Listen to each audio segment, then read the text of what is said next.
जवाब दिया शीला ने कि प्रभु मेरे घर पे आएंगे, क्योंकि मैंने भगवान भोलेनाथ से प्रार्थना की है और श्यामा गाय है ना, वो भगवान को बहुत प्रिय है। मैंने उसी गाय का भगवान के लिए मक्खन बनाया है, इसलिए प्रभु मेरे घर आएंगे। लेकिन जैसे ही विशाखा ने सुना जवाब दिया तो तेरे घर पे बिल्कुल नहीं आएंगे, तब तो प्रभु मेरे घर पे आएंगे। क्यों? तो जवाब दिया सुनो मेरे घर क्यों आएंगे? तो समझ आई कि बोली सुनो कि कल संध्या से मथुरा जी से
जवाब दिया तब तो भगवान मेरे घर आएंगे, क्योंकि भगवान को माखन और मिश्री बहुत पसंद है। सो मैंने मिश्री कल ही मथुरा जी से मंगवाई है और उन्हें बुलाने के लिए खबर भी भेजी है, इसलिए शाम मेरे घर पे आएंगे। इसी प्रकार लड़कियां बातें कर रही थी, तब तक क्या हुआ, राधा जी आ जाती है। ऐसाई ने कि उनकी बातों ही बातों में और गई पहुंची राधिका बहन। और ललिता ने कहा ठिठोली में है पहन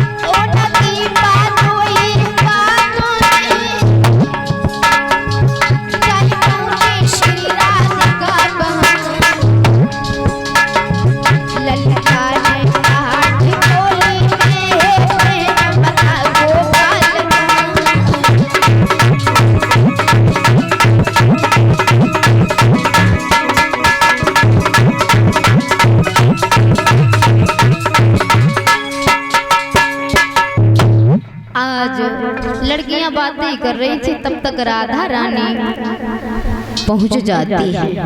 जैसे ही राधा को आते हुए देखा, लड़कियां एक दूसरे से कहने लगी कि देख रही हो ना राधा रानी आ रही है। दूसरी बोली हाँ पता है, हर की दीवानी आ रही है। तीसरी बोली बिल्कुल सच का, कल जे उनकी बे इनके हो जाएंगे, हम सब नाच कूद के अलग होएंगे, इनके भगवान कन्हैया के संग में फेरे हो जाएंगे। अब जैसे ही राधा पास में पहुंची, जवाब दो जी बताओ, राधा भगवान कन्हैया को कहाँ छुपा करके रख लिया? जैसे ही कहा राधा को भगवान कन्हैया को कहाँ छुपा के रख लिया, तो राधा कहने लगी बहनों आपके सवाल का जवाब मैं जरूर दूंगी। सुनो, जो आपने कहा भगवान कन्हैया को कहाँ छुपा के रख लिया, तो मैंने प्रभु को कहीं छुपा के नहीं रख लिया।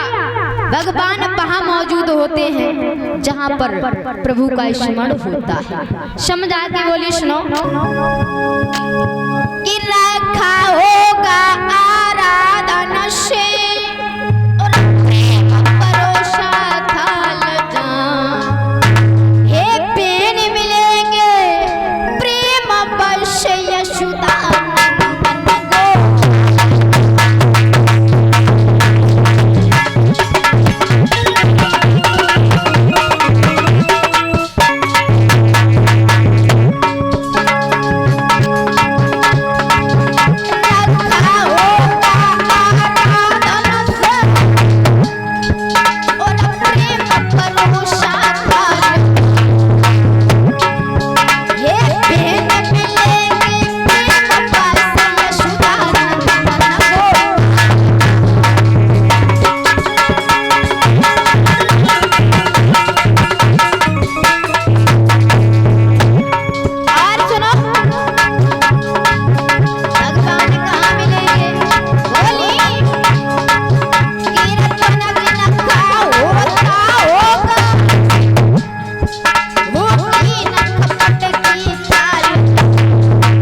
जवाब दिया राधा ने, बहना जहाँ पर भगवान को प्रेम पूर्वक भाव से बुलाया जाता है भगवान वहाँ मौजूद होते हैं, और जहाँ पर प्रभु को स्मरण किया जाता है, ध्यान किया जाता है, भगवान वहाँ मौजूद होते हैं। और तुमने ये जो कहा कि मेरा भगवान कन्हैया के साथ में विवाह हो जाएगा, तो इसका भी आंसर सुनो ललिता बोली, सुनो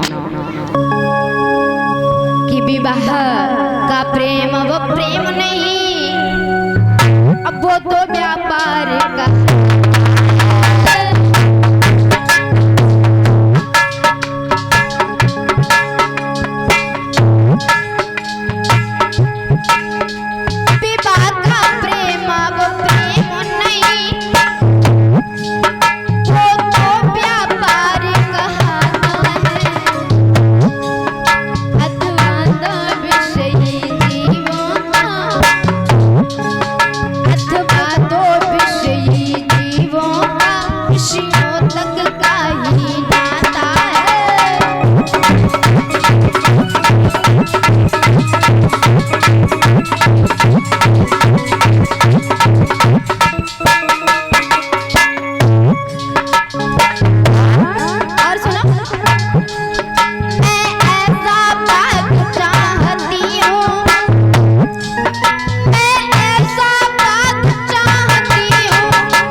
जवाब दिया राधा, विवाह का प्रेम प्रेम नहीं होता है, वो तो व्यापार हुआ करता है, इसलिए ये सब बातें अच्छी नहीं लगती हैं। इतना कह करके राधा अंदर चली जाती है खर्क में गौदोहन करने के लिए।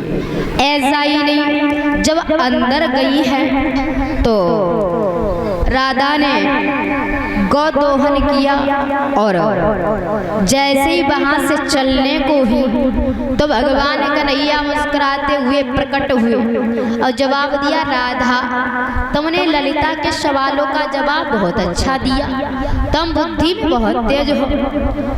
इतना कहने के बाद में भगवान मुस्कुराते हुए वहां से अंतर ध्यान हो गए। जैसे ही अंतर ध्यान हुए सोई राधा एकदम से भगवान की छवि को निहार करके और आंखें बंद करके वही खर्क में गिर जाती हैं।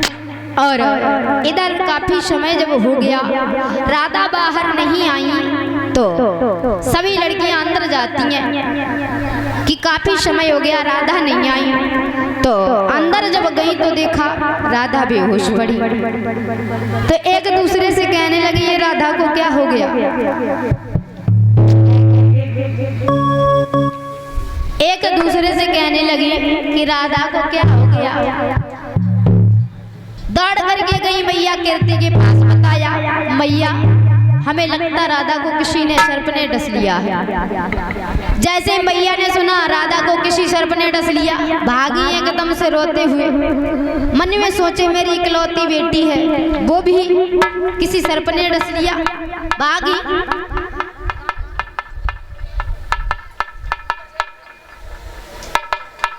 और ये दान आया है 51 रुपए शिव कुमार वर्मा, ग्राम कुरमुरी से। 51 रुपए छोटे लाल मिस्त्री, ग्राम कुरमुरी से। 20 रुपए भूपेंद्र वर्मा, ग्राम कुरमुरी से। 10 रुपए अनिल कुमार वर्मा, ग्राम कुरमुरी से। 20 रुपए प्रमोद कुमार मौर्य, ये भी कुरमुरी से। और भजन लिख रहे, गाना धीरे धीरे आना आधी रात को। 10 रुपए अर्जुन मौर्य का बेटा लोकेश मौर्य सुकटिया से। 50 रुपए झंडू सिंह सुकटिया से, 20 रुपए उमा शंकर मौर्य सुकटिया से, 20 रुपए राहुल चौहान सुकटिया से। ये सभी दानदाता पवित्र कमाई दान करते, मंगलमयी कामना धन के भंडारे भरे रहे। बोलिए कृष्ण कन्हैया लाल की। इनकी आधी रात वाला भजन एक लाइन देख लेते हैं।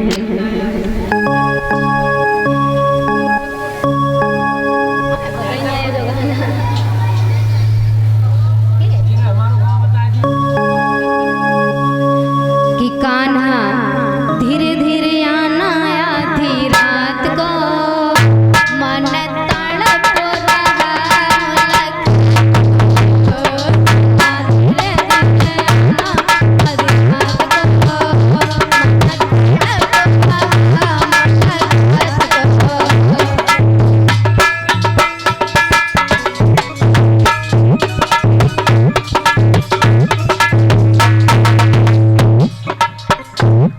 हो गया, ठीक है।